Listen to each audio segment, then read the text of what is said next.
Today I'm doing a library haul and a did you know about libraries. And here's a library book I just got from the library. And did you know that you don't have to buy books from the author?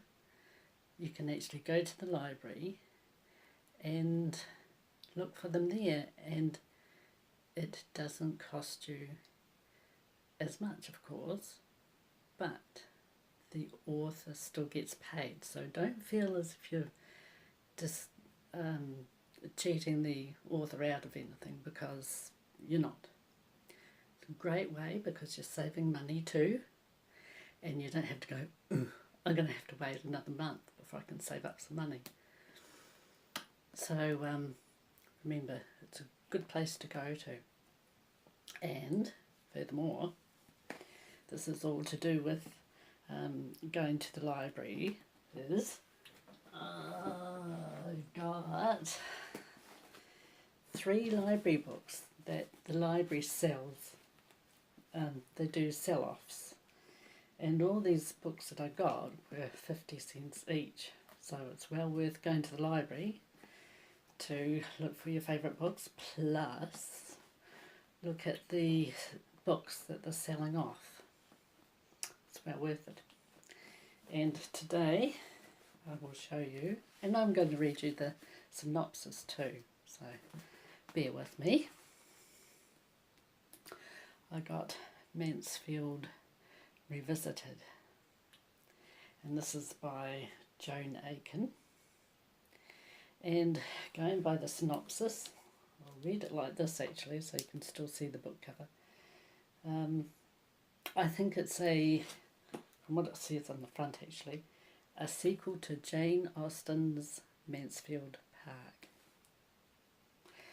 I haven't read Mansfield Park, so I have no idea what this is going to be like. So naturally I'm going to have to read Jane Austen Mansfield Park first before I delve into this one.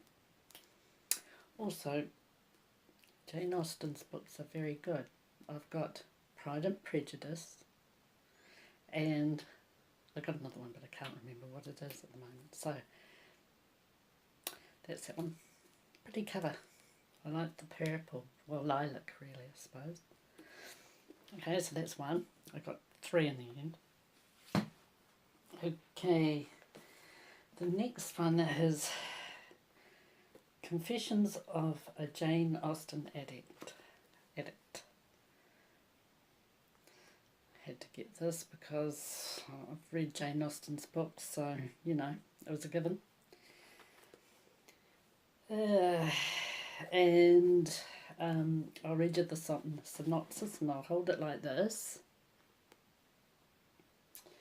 After nursing a broken engagement with Jane Austen novels in absolute, Courtney Stone wakes up and finds herself not in her Los Angeles bedroom or even in her own body, but inside the bedchamber of a woman in Regency England.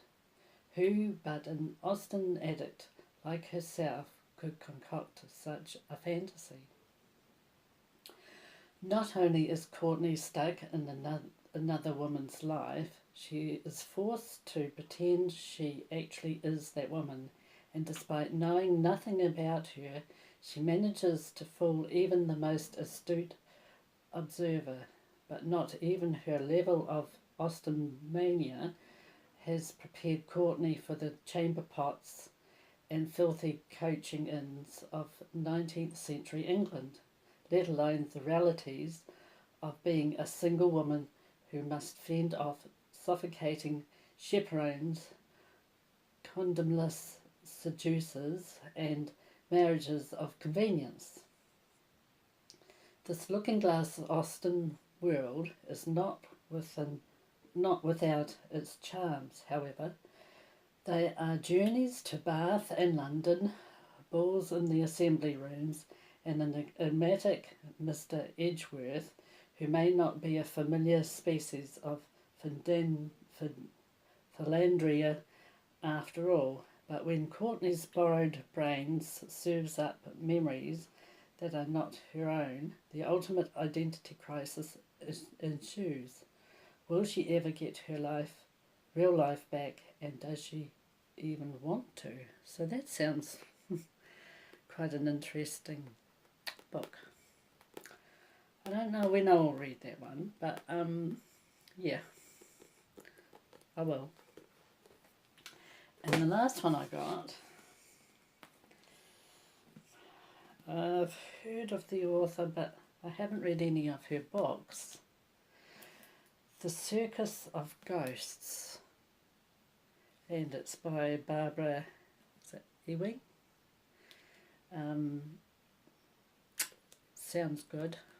I'm not quite sure why I was attracted to it, but anyway, this is the synopsis and how it goes. This is a story about money and memory and love. New York, late 1840s, an exciting, brazen, loud young city exploring with new money and new people and new ideas. The telegraph and the seizure, spiritualism, adult occultism, tapping, and in Salis P. Swift's brash and beautiful circus, a mother and a daughter hide their damaged hearts and excite huge audiences in the big top. One a shadowy mesmerist, oh gosh, who can heal other people, but not herself. The other an acrobat and tightrope walker who soars above New York. But in London, memories fester in the mind of an old and vicious duke of the realm who plots with an unscrupulous lawyer against the mother and daughter to kill and abduct the other across the Atlantic. Bring her to me, she is mine. So yeah, interesting, completely different to my normal genre that I normally read, but got to give it a go and see what it is like. So, if you haven't, if you've read any of these, just pop a comment down below and tell me what you think of these, so that I've got some of an idea of what I'm letting myself into. Okay, thank you for staying around and listening to me waffle on. See you later.